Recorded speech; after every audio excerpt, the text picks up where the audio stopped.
नमस्कार दोस्तों, आज के लिए एक विशेष सूचना है। पहले तो हमारा जो चैनल है जीके बाय अजय सर नाम से टेलीग्राम चैनल जो है, जो आपको लिंक मिल जाएगा इस वीडियो के नीचे, तो उस चैनल को ज्वाइन कर लीजिए, जिसके लिए आपको जो भी क्लास होगा उसका नोटिफिकेशन आ जाएगा। तो अब नेक्स्ट जो बात कर रहे हैं वो हमारा कल का जो टॉपिक जहाँ पे छोड़ा था वो जल्दी से बताओ कहाँ पे छोड़ा था। WBC चल रहा था, WBC में कहाँ पे छोड़ा था हमने इसको? ठीक है, WBC में अपने जो नेक्स्ट बात कर रहे थे, देखो कल जो पढ़ रहे थे वो लास्ट था WBC। RBC पढ़ा दिया था, नेक्स्ट पढ़ रहे थे क्या? WBC। इस WBC के बारे में कल बताया था। पहले तो इसकी फुल फॉर्म क्या होती है? वाइट ब्लड सेल, इसकी फुल फॉर्म बताई थी। अब देखो ये जो वाइट ब्लड सेल होती है, इस वाइट ब्लड सेल के बारे में बात करें तो कल इसका वैज्ञानिक नाम बताया था। इसका वैज्ञानिक नाम क्या होता है? इसका वैज्ञानिक नाम आपको कल बताया था, क्या होता है? ल्यूकोसाइट। इसका वैज्ञानिक नाम क्या होता है? ल्यूकोसाइट होता है। और इसके बाद में बताया था कि कोई भी चीज़ है, चाहे कोई भी वस्तु है, तो सबसे पहले अगर बात करें तो इस WBC का क्या होगा? जन्म होगा। अब बात आती है कि WBC का जन्म होगा तो इसका जन्म कहाँ पर होता है? जन्म की बात करें तो एक वयस्क में जो WBC है वो कहाँ पर बनती है? तो एक वयस्क में बनती है, ये पीली अस्थि मज्जा में। ये बनती है कहाँ पर? पीली अस्थि मज्जा के अंदर बनती है, यानी ये बोन मेरो के अंदर बनती है। फिर नेक्स्ट बात करें, एक शिशु में कहाँ बनती है? एक शिशु के अंदर बनती है, ये कहाँ पर? प्लिया, या इसी का दूसरा नाम होता है क्या? तिल्ली। पहले तो बताओ ये प्लिया या तिल्ली जब अपने RBC पढ़ रहे थे तब इसके कुछ उपनाम बताए थे। जल्दी से कमेंट करके बताओ इसके क्या क्या उपनाम बताए थे आपको, जल्दी से बताओ। इसके जो उपनाम थे वो क्या क्या बताए थे प्लिया या तिल्ली के? प्लिया या तिल्ली के उपनाम क्या क्या बताए थे? एक तो बताया था यहाँ पर RBC का क्या होता है? जन्म होता है। उसके बाद आपको बताया था यहाँ पर RBC का जन्म होता है, यहीं पर RBC मरती है जब अपने क्या थे? बच्चे थे। तो इसको क्या बोलते हैं? RBC का जन्म स्थान बोलते हैं, या RBC का कब्रिस्तान कहते हैं, ब्लड बैंक इसको कहते हैं, रक्त संचयीकरण अंग इसको कहते हैं, और एक नाम बताया था इसको RBC का बुच्चड़ खाना कहते हैं। अब देखो जन्म हो गया, जन्म के बाद बात करते हैं जो आपकी WBC होती है इसका आकार कैसा होता है, कि ये जो WBC होती है इसका आकार कैसा होता है? तो WBC का आकार होता है अनिश्चित। इसका आकार जो है, इसका आकार जो है वो कैसा होता है? अनिश्चित आकार होता है। अनिश्चित आकार बोले तो कैसा बोल सकते हो? एक अमीबा के समान होता है। कैसा होता है? अमीबा के समान होता है। इसका आकार जो है वो अनिश्चित होता है। एक कोशिकीय जीव है अमीबा, उसके समान है।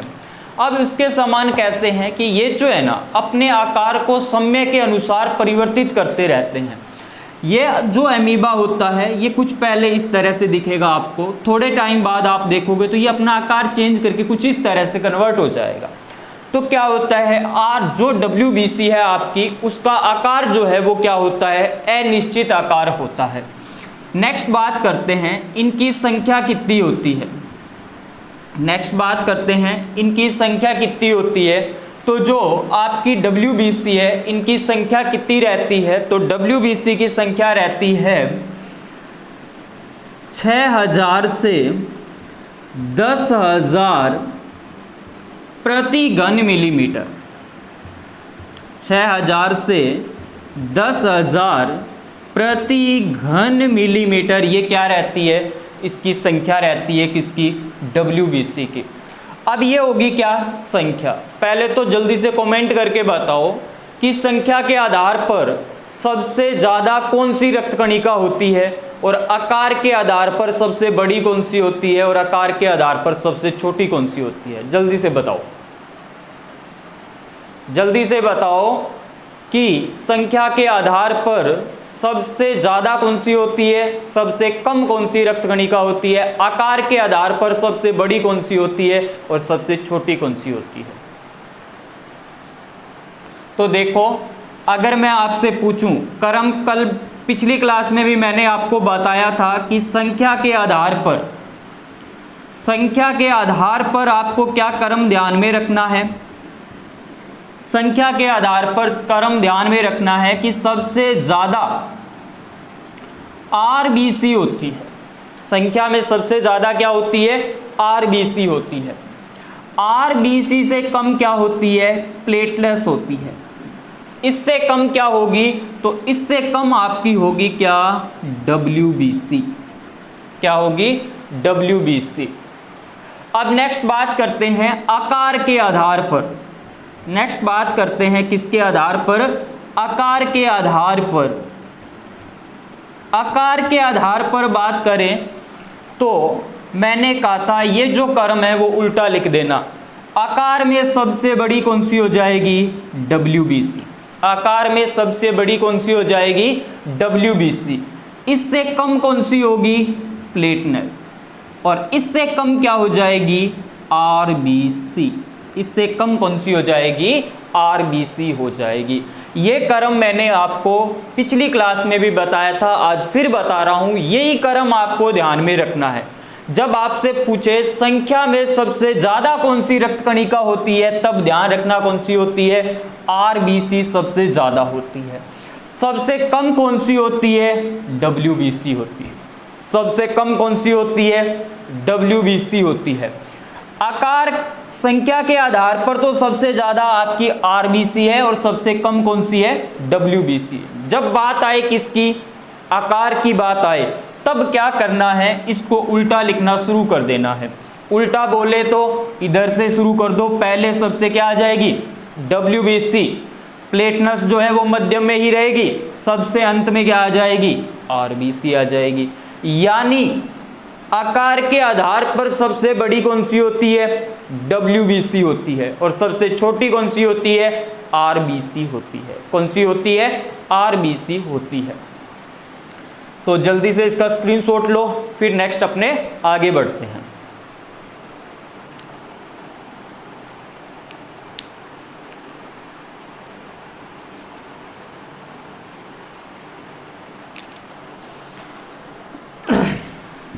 अब देखो, नेक्स्ट बात करते हैं डब्ल्यूबीसी के बारे में। नेक्स्ट बात आती है कि डब्ल्यूबीसी का जीवन काल कितना होता है। जैसे मैंने आपको बताया था कि आरबीसी जो होती है उसका जीवन काल कितना होता है, 20 से 120 दिन होता है। वैसे ही जो आपकी डब्ल्यूबीसी होती है उसका आकार जो जीवन काल है वो कितना होता है। तो डब्ल्यूबीसी का जो जीवन काल है, डब्ल्यूबीसी का जीवन काल जो है वो कितना होता है, तो इसका जीवन काल जो होता है वो होता है 2 से 4 दिन का। कितने का होता है, 2 से 4 दिन का इसका क्या होता है, जीवन काल होता है। मतलब कम से कम 2 दिन जिएगी, ज़्यादा से ज़्यादा 4 दिन जी जाएगी, और उसके बाद ये क्या हो जाती है, मर जाती है। उसके बाद ये क्या हो जाती है, मर जाती है। ये बात आ गई किसकी, डब्ल्यूबीसी के जीवन काल की बात आ गई। नेक्स्ट बात ध्यान में रखना, डब्ल्यूबीसी में केंद्रक पाया जाता है। डब्ल्यूबीसी में केंद्रक जो है ना, ये तो पाया जाता है। डब्ल्यूबीसी में केंद्रक पाया जाता है। केंद्रक जो है वो तो पाया जाता है, लेकिन हीमोग्लोबिन नहीं पाया जाता। लेकिन जो HB है ना वो नहीं पाया जाता, HB नहीं पाया जाता। जो आपकी WBC होती है उसके अंदर क्या पाया जाता है, केंद्रक पाया जाता है, लेकिन हीमोग्लोबिन नहीं पाया जाता। अब नेक्स्ट देखो, केंद्रक तो क्या है यहां पर पाया जा रहा है। अब बात आती है कि WBC के कितने प्रकार होते हैं। देखो मेनली जो WBC होती है वो होती है 2 टाइप की। WBC के नेक्स्ट आपको पढ़ने हैं WBC के प्रकार। नेक्स्ट हमारे पास क्या है, WBC के प्रकार हैं। अब WBC के प्रकार की बात करें तो जो WBC होती है वो मेनली 2 प्रकार की होती है। WBC मेनली 2 प्रकार की होती है। WBC जो है वो मेनली कितने प्रकार की होती है, 2 प्रकार की होती है। एक होती है कणिका युक्त WBC, पहली का नाम है कणिका युक्त WBC, दूसरी का नाम होता है अकणिका युक्त WBC, दूसरी का नाम होता है अकणिका युक्त WBC। एक जो WBC है वो तो कौन सी है, कणिका, और दूसरी कौन सी है, अकणिका युक्त। कहने का अर्थ क्या हो गया कि एक WBC तो ऐसी है जिसमें आपको क्या मिलेंगे, कण देखने को मिलेंगे, और एक WBC ऐसी है जिसमें कण देखने को नहीं मिलेंगे। अब देखो जो कणिका युक्त WBC होती है ये आगे कितने टाइप की होती है, 3 टाइप की होती है। ये जो कणिका युक्त WBC है ये आगे कितने प्रकार की है, 3 प्रकार की है। कौन कौन सी है, सबसे पहली आती है न्यूट्रोफिल। सबसे पहली जो है वो कौन सी है, न्यूट्रोफिल है। उसके बाद 2 नंबर पे बात करें तो 2 नंबर पे आएगी बेसोफिल। 2 नंबर पे जो है वो हमारे पास कौन सी है, बेसोफिल। और 3 नंबर पे जो है वो कौन सी है, इओसोनोफिल। 3 नंबर की जो है वो है हमारे पास कौन सी, इओसोनोफिल। यानी WBC जो है पहले मेनली 2 प्रकार की है, एक है कणिका युक्त WBC, दूसरी कौन सी है, अकणिका युक्त WBC। जो कणिका युक्त WBC है वो आगे 3 टाइप की है, न्यूट्रोफिल, बेसोफिल, इओसोनोफिल। और जो अकणिका युक्त WBC है वो आगे कितने टाइप की है, 2 टाइप की है। कौन कौन सी होती है, ये 2 टाइप की होती है। एक तो होती है मोनोसाइट, एक तो होती है कौन सी, मोनोसाइट। पहली जो है उसका नाम तो है क्या, मोनोसाइट, और दूसरी जो है इसका नाम है लिम्फोसाइट। लिम्फोसाइट। एक तो जो है वो कौन सी है, मोनोसाइट, दूसरी जो है वो कौन सी है, लिम्फोसाइट। यानी WBC के प्रकार की बात करें तो WBC मेनली 2 टाइप की है, कणिका युक्त WBC और अकणिका युक्त WBC। जो कणिका युक्त WBC है वो आगे 3 टाइप की है, और जो कणिका युक्त WBC आगे 3 टाइप की है, अकणिका युक्त WBC आगे 2 टाइप की है। कणिका युक्त WBC इसमें बात करें न्यूट्रोफिल, बेसोफिल और इओसोनोफिल, इसके 3 प्रकार हैं। जो आपकी अकणिका युक्त WBC है इसमें मोनोसाइट और कौन सी है, लिम्फोसाइट है। अब बात आती है, अगर मैं आपसे पूछ लूं इन 5 में से, ये जो मैंने 5 आपको WBC के प्रकार बताए हैं, इन 5 में से सबसे ज्यादा कौन सी है, सबसे कम कौन सी है, इन 5 में से सबसे बड़ा आकार किसका होता है, सबसे छोटा आकार किसका होता है। तो देखो इसमें बात करें, जब भी बात आए संख्या की तो आपको इधर देखना, इन 3 में से इधर तो आपको किसमें देखना है, संख्या के अंदर। अगर आपसे पूछे संख्या के आधार पर इन 5 में से सबसे ज्यादा कौन सी होती है, तो ध्यान रखना ये जो न्यूट्रोफिल है ये संख्या में क्या होती है, सबसे ज़्यादा होती है।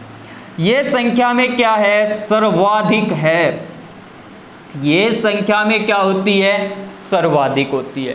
संख्या में सबसे कम कौन सी होती है, तो ध्यान रखना ये जो बेसोफिल है ना, ये क्या होती है, संख्या में सबसे कम होती है। अगर आपकी बात जो है आपसे पूछे कि संख्या के आधार पर सबसे ज्यादा कौन सी होती है, तो ध्यान रखना संख्या के आधार पर सबसे ज्यादा न्यूट्रोफिल होती है। संख्या के आधार पर सबसे कम कौन सी होती है, बेसोफिल होती है। कौन सी होती है, बेसोफिल जो है वो संख्या में सबसे कम होती है। ठीक है, अब बात करते हैं आकार के आधार पर सबसे बड़ी कौन सी होती है और आकार के आधार पर सबसे छोटी कौन सी होती है। तो देखो, जब भी बात आए किसकी, आकार की, तो आकार की बात आए तो इधर आ जाना। संख्या की बात आए तो इन तीन पे, जब आकार की बात आए तो इधर आ जाना। जब आकार की बात आएगी तब आपको बताना है कि आकार में सबसे बड़ी कौन सी होती है। आकार में सबसे बड़ी कौन सी होती है, तो ध्यान रखना ये जो मोनोसाइट है ये सबसे क्या होती है, बड़ी होती है। आकार में सबसे बड़ी कौन सी होती है, तो मोनोसाइट होती है। ये क्या होती है, आकार में सबसे बड़ी होती है। अगर पूछ ले आकार में सबसे छोटी कौन सी होती है, तो ध्यान रखना लिम्फोसाइट जो है ना वो आकार में क्या होती है, सबसे छोटी होती है। ये क्या होती है, सबसे छोटी होती है। आगे बात समझ में, तो जल्दी से कमेंट करके बताओ किस किस को बात समझ में आई है, और जिसको नहीं आई वो भी बता दो कहां से समझ में नहीं आया। एक बार वापस रिवाइज करवा देता हूं, देख लो। WBC पढ़ रहे हैं, WBC का मैंने बताया जीवन काल कितना होता है, 2 से 4 दिन का इसका जीवन काल होता है। इसमें केंद्रक पाया जाता है, लेकिन जो हीमोग्लोबिन है वो नहीं पाया जाता। लेकिन जो हीमोग्लोबिन है वो नहीं पाया जाता। WBC के प्रकार, WBC मेनली 2 प्रकार की होती है। एक होती है कणिका युक्त WBC, दूसरी होती है अकणिका युक्त WBC। कणिका युक्त WBC जो है वो आगे 3 प्रकार की होती है। अकणिका युक्त WBC आगे 2 प्रकार की होती है। कणिका युक्त WBC जिसका फर्स्ट पार्ट होता है कौन सा, न्यूट्रोफिल, उसके बाद कौन सी है, बेसोफिल, उसके बाद कौन सी है, इओसोनोफिल। अकणिका 2 टाइप की है, मोनोसाइट और लिम्फोसाइट। अब जो मोनोसाइट और लिम्फोसाइट है, अगर आपसे इन 5 में से पूछ ले कि संख्या में सबसे ज्यादा कौन सी होती है, जब संख्या की बात आए तब आपको इधर ध्यान देना है इन 3 पे। जब आकार की बात आए तो आपको इधर ध्यान देना है इन 2 पे। अब देखो, संख्या में सबसे ज्यादा कौन सी, न्यूट्रोफिल। संख्या में सबसे ज्यादा कौन सी, न्यूट्रोफिल। संख्या में सबसे कम कौन सी होती है, बेसोफिल होती है। जो मोनोसाइट है ये क्या है, आकार में सबसे बड़ी होती है, आकार में सबसे छोटी लिम्फोसाइट होती है। अब जल्दी से स्क्रीनशॉट ले लो इसका।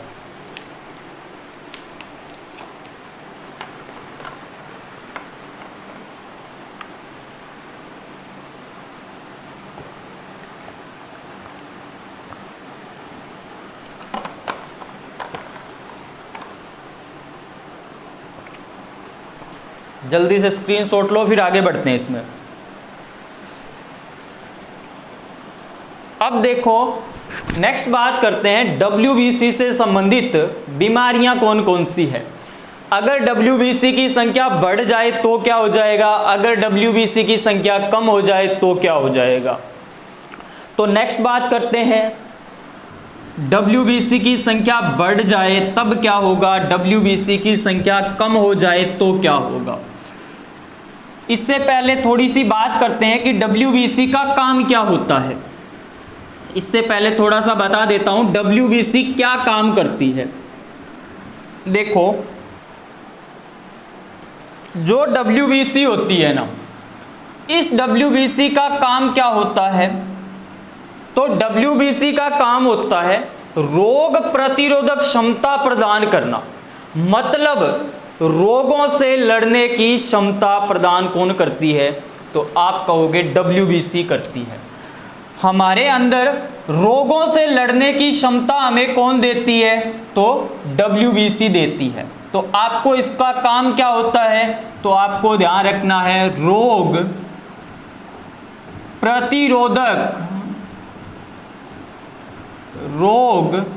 प्रतिरोधक क्षमता प्रदान करना। रोग प्रतिरोधक क्षमता प्रदान करना मतलब रोगों से लड़ने की हमें क्या देती है? क्षमता देती है। अब देखो, ये जो आपकी WBC है, इसका आकार कुछ क्या होता है? इस तरह से अनिश्चित आकार होता है। जब भी मान लो इसके पास कोई सूक्ष्म जीव आ गया, मान लो बाहर से कोई बैक्टीरिया आ गया, कोई वायरस आ गया, कोई प्रोटोजो आ गया, तो ये क्या काम करती है? इसको खा जाती है। इस तरह से अपने घेरे के अंदर इसको ले लेगी और कुछ टाइम बाद इसको क्या कर लेगी? अपने अंदर ही इसको ले लेगी, मतलब खा जाएगी। तो इसका काम होता है रोग प्रतिरोधक क्षमता प्रदान करना। तो ध्यान रखना, इस WBC के उपनाम क्या क्या है?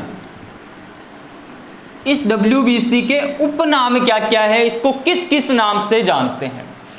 एक नाम तो ध्यान रखना, इसको बोलते हैं भक्षण कोशिका, क्योंकि इसने इस सूक्ष्म जीव का क्या कर लिया है? भक्षण कर लिया है, इसलिए इसको बोलते हैं भक्षण कोशिका के नाम से जाना जाता है।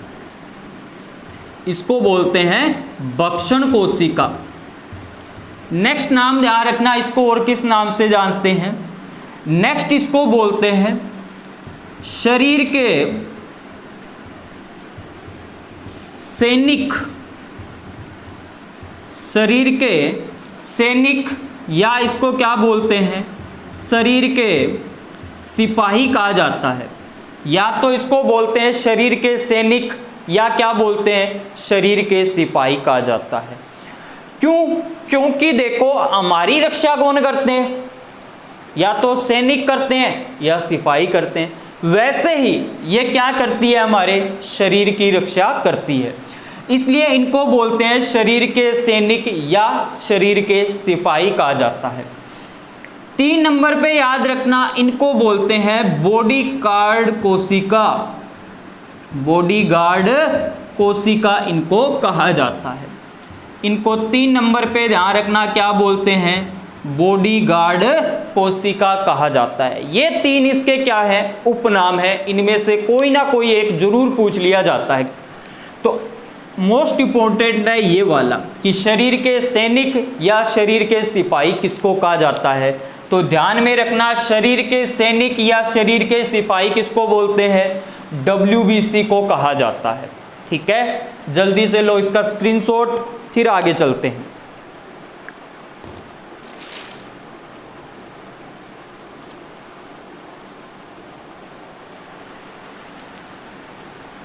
अब देखो, नेक्स्ट बात करते हैं WBC से संबंधित बीमारियां।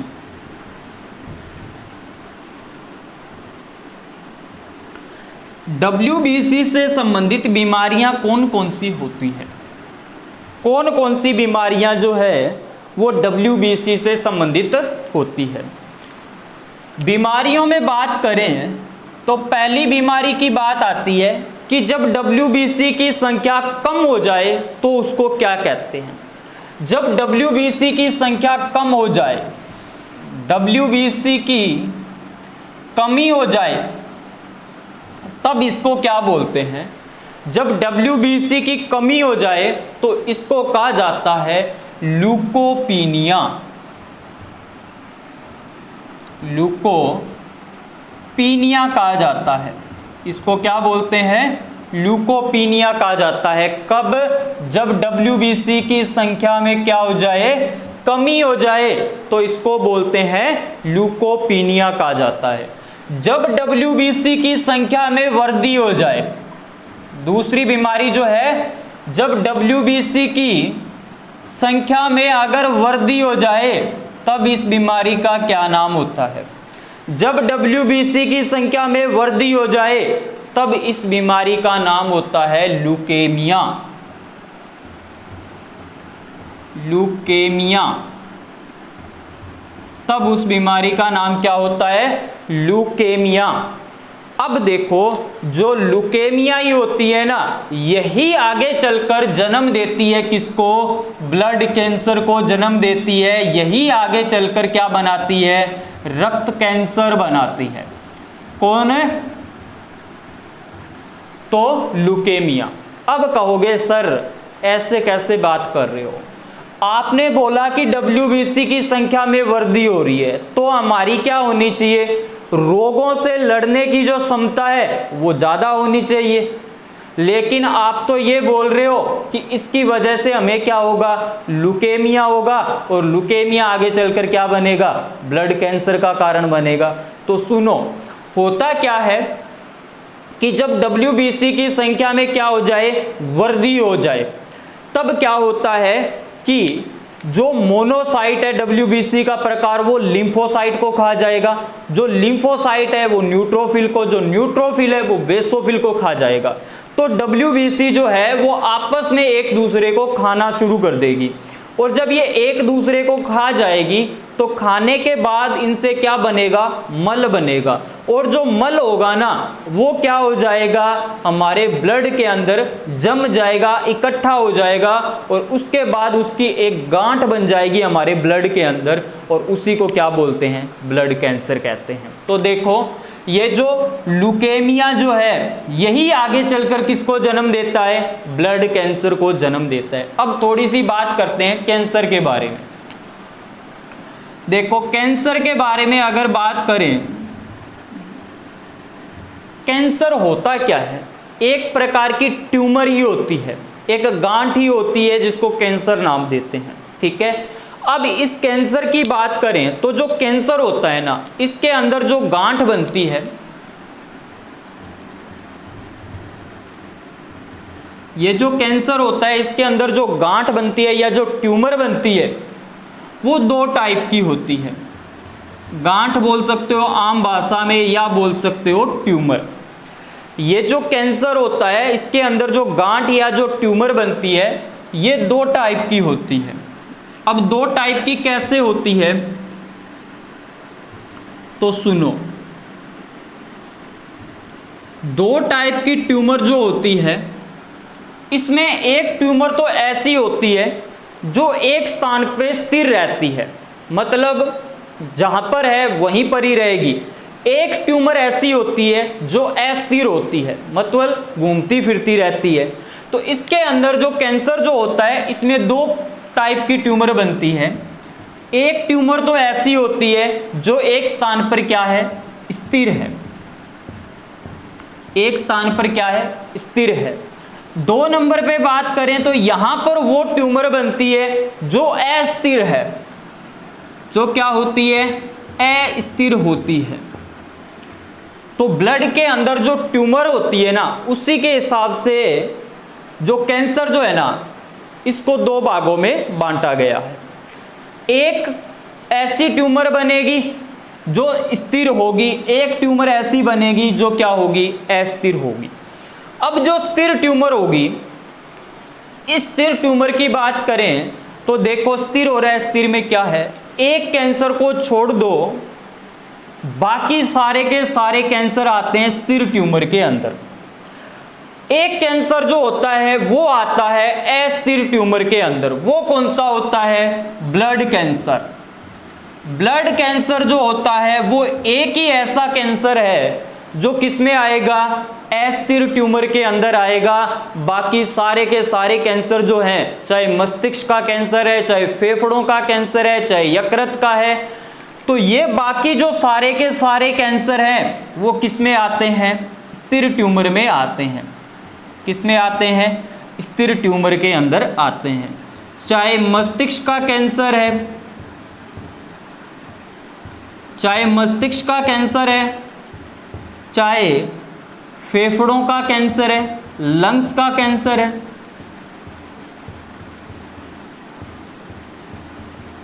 चाहे यकृत का कैंसर है, ये सारे के सारे जो कैंसर है ना वो किस में आते हैं? स्थिर ट्यूमर में आते हैं। एक तो है स्थिर और एक क्या है? अस्थिर। एक कैंसर जो है वो किस में आता है? अस्थिर ट्यूमर में आता है। कौन सा? ब्लड कैंसर आता है। अब सुनो, अब थोड़ी सी बात कर लेते हैं, आप भी थोड़ी रुचि बना के रखेंगे कि सर इसका इलाज कैसे करते हैं, कैंसर का इलाज कैसे होता है।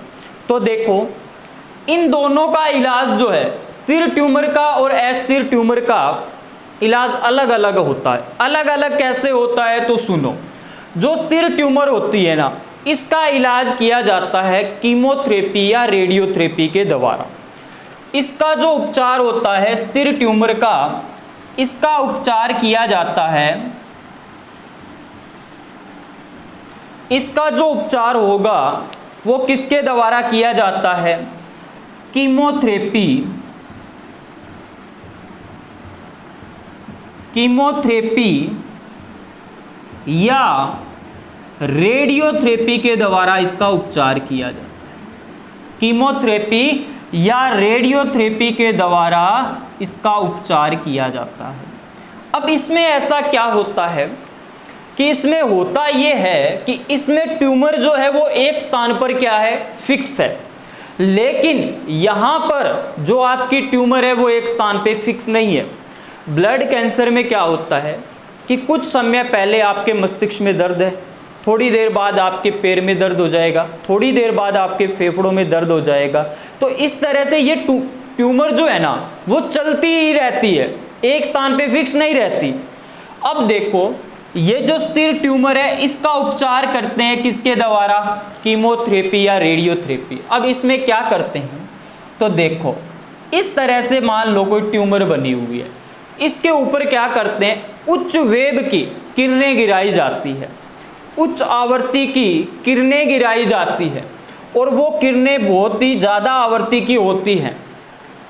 इसके ऊपर गिराने के बाद अगर ये ट्यूमर दो भागों में टूट गया तो इसका उपचार हो जाता है, अन्यथा इसका कोई उपचार नहीं होता। ये जो किरणें गिराई जाती है ना, इनकी आवृत्ति इतनी ज़्यादा होती है, इनकी जो वेवलेंथ है यानी वो इतनी ज़्यादा होती है कि इसके बाद जब कोई व्यक्ति कैंसर का उपचार करवाता है, उसके स्थिर ट्यूमर है तब, तो उसके बाद क्या हो जाता है? उपचार के बाद उसके जो बाल और जो नाखून होते हैं ना, उनकी ग्रोथ रुक जाती है, उनकी जो वृद्धि है ना वो रुक जाती है। ठीक है, तो यही रीजन है कि जिसको कैंसर हो गया और उसने एक बार उपचार करवाया ना, तो कीमोथेरेपी या रेडियोथेरेपी जो है ना, इसके द्वारा, इसी के कारण जो व्यक्ति होते हैं जिनको स्थिर ट्यूमर का कैंसर होता है, उनके शरीर के बाल और नाखून की ग्रोथ रुक जाती है, बाल सारे ही झड़ जाते हैं इसमें। ठीक है, अब ब्लड कैंसर का उपचार कैसे करते हैं? तो ब्लड कैंसर में क्या होता है कि ट्यूमर जो होता है ना वो एक स्थान पे फिक्स नहीं होता। जब एक स्थान पे फिक्स नहीं होता ना, तो डॉक्टर क्या करता है? पहले जो अंदर पुराना ब्लड भरा गया है उसको निकालता रहता है। ठीक है, उसको पूरे को निकालेगा, नया ब्लड चढ़ाएगा। अब क्यों निकालता है? क्योंकि डॉक्टर ये सोचता है कि कहीं ना कहीं जो मैंने ब्लड निकाला है उसके साथ कहीं ना कहीं वो ट्यूमर बाहर आ जाए। अगर ट्यूमर बाहर आ गई तो उपचार हो जाएगा, अन्यथा कोई उपचार नहीं होता। ये है क्या? कैंसर। अब देखो, इसका स्क्रीनशॉट लो, फिर आगे बढ़ते हैं।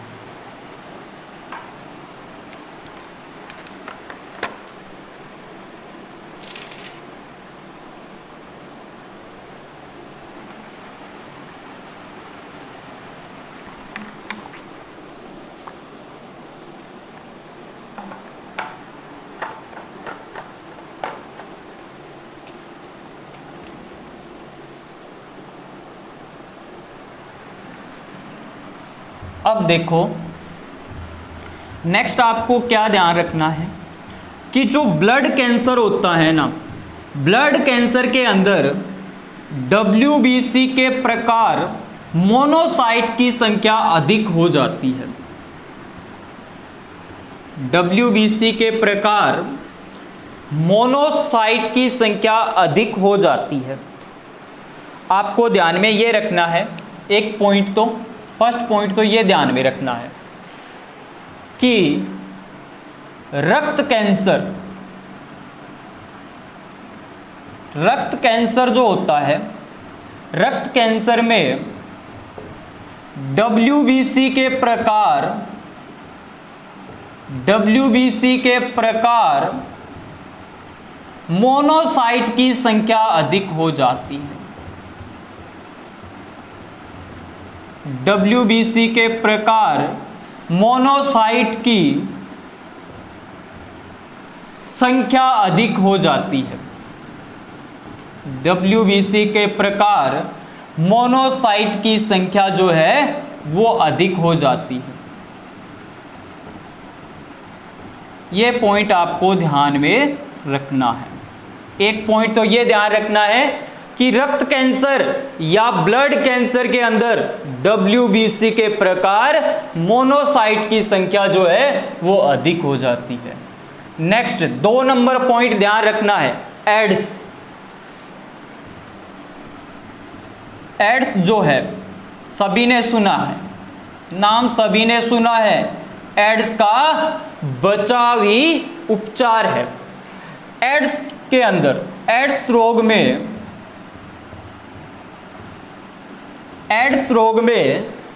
WBC के प्रकार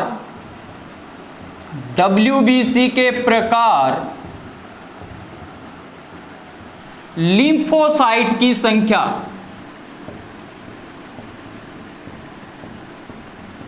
WBC के प्रकार लिम्फोसाइट की संख्या WBC के प्रकार लिम्फोसाइट की संख्या कम हो जाती है। क्या हो जाती है? कम हो जाती है। ये दोनों पॉइंट आपको ध्यान में रखने हैं। क्या क्या? एक तो ध्यान में रखना है कि जो ब्लड कैंसर होता है, ब्लड कैंसर या रक्त कैंसर, इसके अंदर क्या हो जाता है? WBC के प्रकार मोनोसाइट की संख्या जो है वो अधिक हो जाती है। दूसरा पॉइंट ध्यान में रखना है कि जो एड्स बीमारी है, एड्स बीमारी में क्या होता है? WBC के प्रकार लिम्फोसाइट की संख्या जो है वो कम हो जाती है। नेक्स्ट बात करते हैं, थोड़ी सी इस एड्स के बारे में बात करते हैं। अब देखो नेक्स्ट बात करते हैं एड्स के बारे में। जल्दी से पहले इसका स्क्रीनशॉट ले लो, फिर बढ़ते हैं आगे। अब देखो एड्स के बारे में बात करें,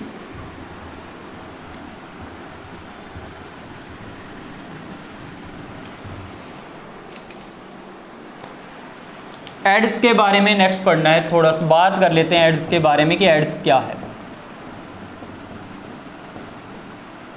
एड्स फुल फॉर्म क्या होती है एड्स की? जल्दी से कमेंट करके बताओ एड्स की फुल फॉर्म क्या है। एड्स की फुल फॉर्म क्या होती है? तो इसकी फुल फॉर्म होती है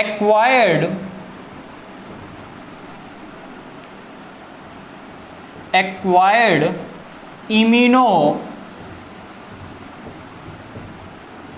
डिफिशिएंसी सिंड्रोम।